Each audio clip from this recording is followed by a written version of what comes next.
நம்ம இப்போ தக்காளி ரசம் வைக்கலாம். 2 தக்காளி போட்டுக்கணும். பெரிய பூண்டுனா 3 போட்டுக்கிறேன். இதோட ஒரு பச்சை மிளகா, கருவேப்பிலை, கொத்தமல்லி கொஞ்சம் போட்டு இதை வந்து மிக்சியில் அரைச்சிட்டு, இதான் புளி. இதை கரைச்சி அடுத்து எப்படி ரசம் வைக்கிறேன்னு பாருங்கள். நான் எலுமிச்சம்பழம் அளவு புளி ஊற போட்டிருந்தேன். அதை கரைச்சி இப்படி வச்சுக்கிட்டேன். இதில் தக்காளி, பூண்டு எல்லாம் போட்டதை இதில் கலந்துருவோம். அப்புறம் இதில் ஒரு டம்ளர் தண்ணி ஊற்றி அலசி ஊற்றிக்கலாம். பாருங்கள், நான் எவ்வளோ தண்ணி ஊற்றிருக்கேன் ரசத்துக்கு. இது அளவு போட்டால் போதும். அடுத்து இதில் வந்து கொஞ்சம் கருவேப்பிலை போட்டுக்கிறேன். இப்போ நான் இதில் ஒரு ஸ்பூனு மிளகு சீரக பொடி போடுறேன். அப்புறம் சும்மா ஒரு பேருக்காக கொஞ்சோண்டு மிளகாத்தூள்,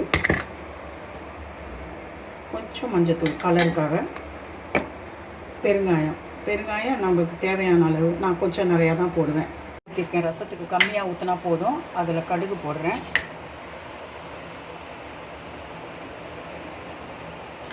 கடுகு நல்லா பொரியணும்.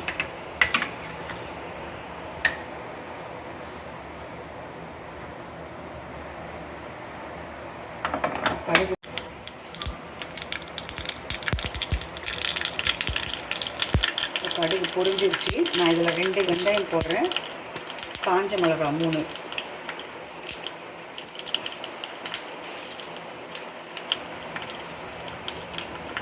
அதுதான் இப்போ நாம் வந்து இதை தாளிச்சிருக்கோம்.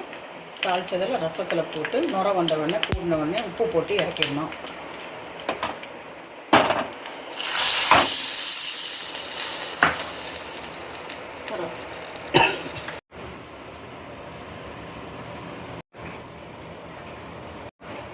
நல்லா நுர பொங்கி வருது. அந்த நேரத்தில் ரசத்துக்கு வேண்டிய உப்பை போட்டுட்டு கொத்தமல்லி தூவி இறக்க வேண்டியது.